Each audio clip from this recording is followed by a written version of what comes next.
పంచభౌతికము దుర్భరమైన కాయంబు ఎన్ని నాళ్ళుండునో ఎరుకలేదు. శతవర్షముల దాకా మితము చెప్పిరిగాని నమ్మరాదా మాట నెమ్మనమునా.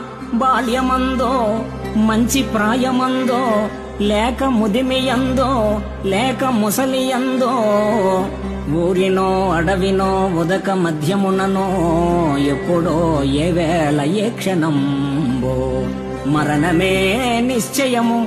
బుద్ధిమంతుడైన దేహమున్నంతలో మిమ్ము తెలియవలయు. భూషణ వికాస శ్రీధర్మపుర నివాస దుష్ట సంహార నరసింహ దురిత దూర దేవా దేవా.